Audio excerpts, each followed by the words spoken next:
Assalamualaikum warahmatullahi wabarakatuh, teman-teman sahabat Huzaifa Jasmi. Baik teman-teman, di kesempatan video terbaru saya kali ini saya ingin membahas tentang ikan-ikan yang mereka sebenarnya pemakan sayuran ataupun dedaunan ya teman-teman.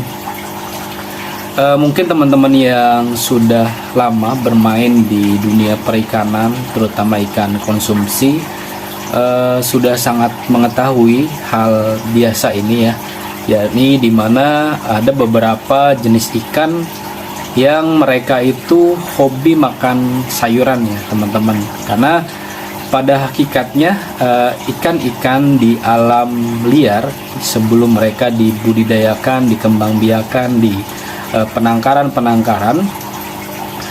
di alam, mereka memakan tumbuhan ataupun plankton dan sumber daya yang disediakan oleh alam.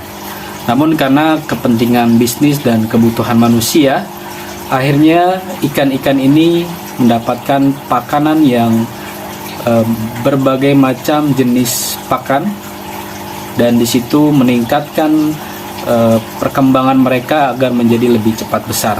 Nah, pada video kali ini saya ingin memberikan info pada teman-teman yang mungkin belum mengetahui beberapa jenis ikan yang mereka ini sebenarnya pemakan tumbuhan ya teman-teman, ataupun sayuran dan lainnya. Yang pertama yakni ikan gurame teman-teman. Jadi buat teman-teman yang mungkin memelihara gurame, biasanya kan kita memberikan pakan gurame itu pelet ya. Kenapa? Karena ini instan, mudah didapatkan, dan biasanya ikan menjadi lebih cepat besar. Namun sebenarnya selain pelet, ikan gurame pun bisa kita berikan pakan alternatif lainnya.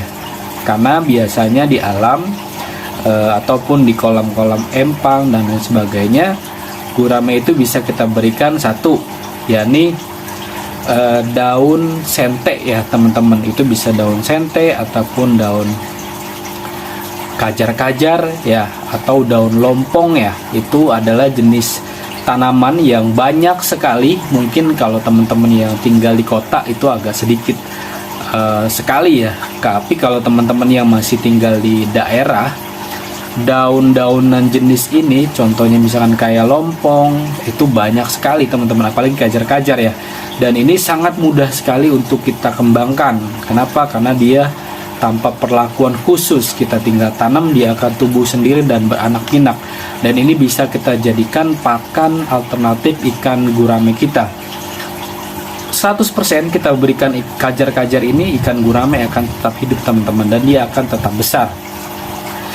Itu pertama, yakni kajar-kajar. Selain kajar-kajar, ikan gurame juga dia doyan daun singkong teman-teman. Jadi kalau teman-teman tidak ada daun kajar-kajar, kemudian ada daun singkong, ikan gurame juga doyan daun singkong ubi, kemudian daun singkong yang besar, singkong pahit yang namanya, dia juga doyan. Jadi dedaunan singkong semua ikan gurame doyan teman-teman. Teman-teman bisa berikan itu ya untuk pakan ikan gurame teman-teman. Misalkan teman-teman memiliki banyak sisa bekas sayuran, misalkan kangkung, sawi, sesim, itu bisa juga gitu jadi sebagai pakan alternatif.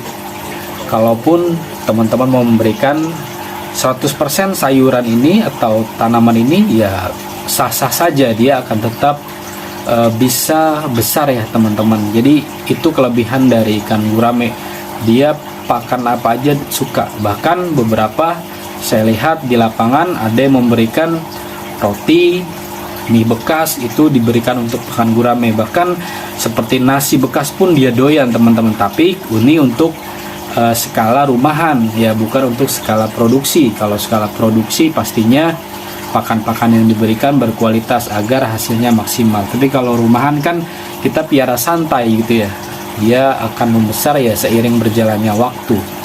Itu gurame ya teman-teman, dia suka berbagai macam jenis tanaman dan sayuran. Jadi ikan gurame itu ikan yang sangat mudah sekali ketika dia sudah cocok pada kolam tertentu. Jadi kalau dia sudah cocok di kolam itu, wow, dia mau air itu butek, air itu hijau, dia akan tetap bisa hidup. Bahkan sebagian ikan gurame itu hidup di kolam pembuangan air rumahan ya teman-teman, atau istilahnya koyaan, dia masih bisa tetap hidup. Jadi ikan gurame itu ikan yang benar-benar memiliki daya tahan tubuh yang cukup kuat kalau dia sudah sesuaikan hidupnya dengan kondisi sekitar. Selain ikan gurame, yang doyan sayuran itu yakni ikan nila ya teman-teman. Yang kedua tuh ikan nila atau ikan mujair. Selama ini kan kita melihat produksi ikan mujair itu ya pakannya pelet, karena untuk mengejar target teman-teman.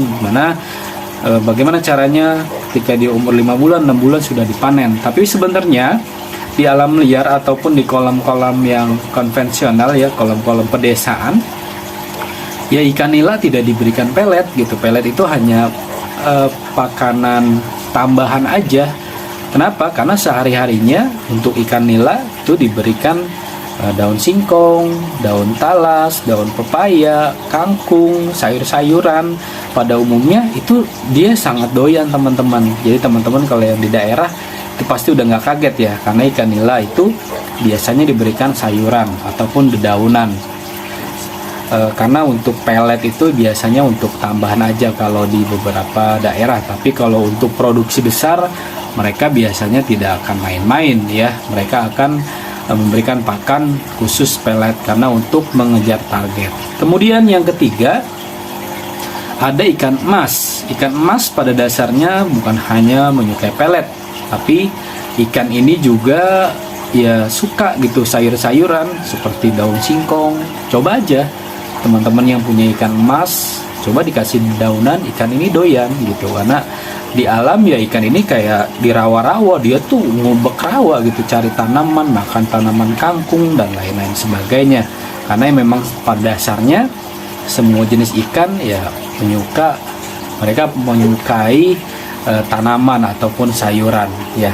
Kemudian selain ikan emas, nanti ada ikan tawes ya. Mungkin ikan ini agak asing bagi teman-teman yang mungkin baru di dunia perikanan, tapi kalau kita yang sudah sering sudah lama bermain di perikanan pasti kenal ikan tawes. Ikan yang hampir mirip dengan ikan emas, namun warnanya dia perak semua.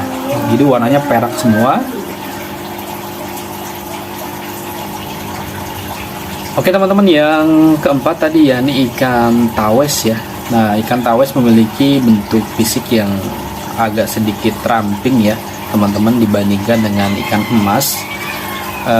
Dia adalah ikan air deras ya.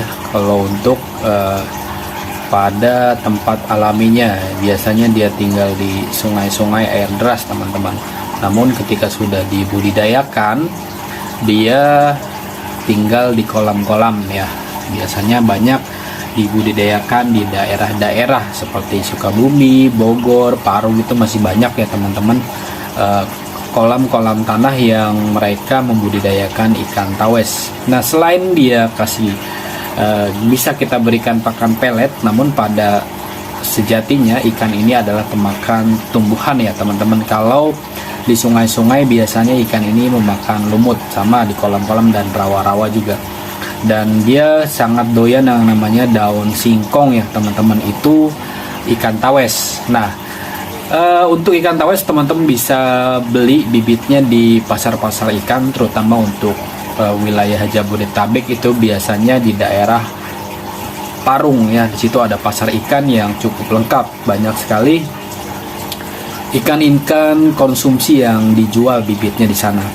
Selain ikan tawes nanti ada ikan melem teman-teman. Ikan melem juga sama, jenis ikan konsumsi yang pada sebenarnya ikan ini menyukai dedaunan ya teman-teman. Namun di daerah kita Jabodetabek pada khususnya umumnya daerah Indonesia, ikan ini sudah sangat langka teman-teman, dan jarang sekali yang mengembangbiakan ataupun membudidayakannya untuk ikan konsumsi. Padahal ikan ini ya sama seperti ikan emas ataupun ikan tawes ya jenisnya. Selain ikan melem tadi, nanti ada ikan bawal ya teman-teman. Itu pasti sangat familiar ya buat teman-teman yang menyukai ikan konsumsi, terutama ikan konsumsi air tawar. Ya, ini ada ikan bawal. Itu banyak di rumah makan Padang. Biasanya ada tuh bawal panggang ya teman-teman, memiliki daging yang lembut dan gurih ya.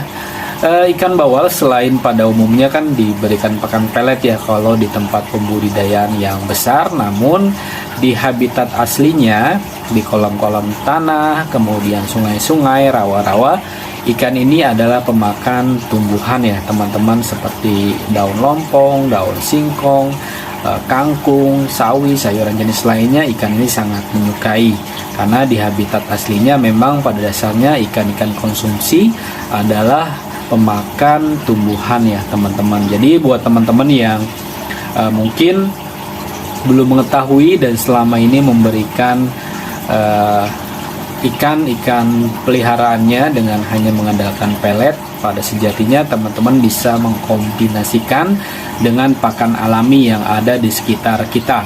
Jadi itu baik sekali untuk kesehatan dan daya tahan tubuh ikan peliharaan kita. Baik teman-teman, itu saja video singkat kali ini.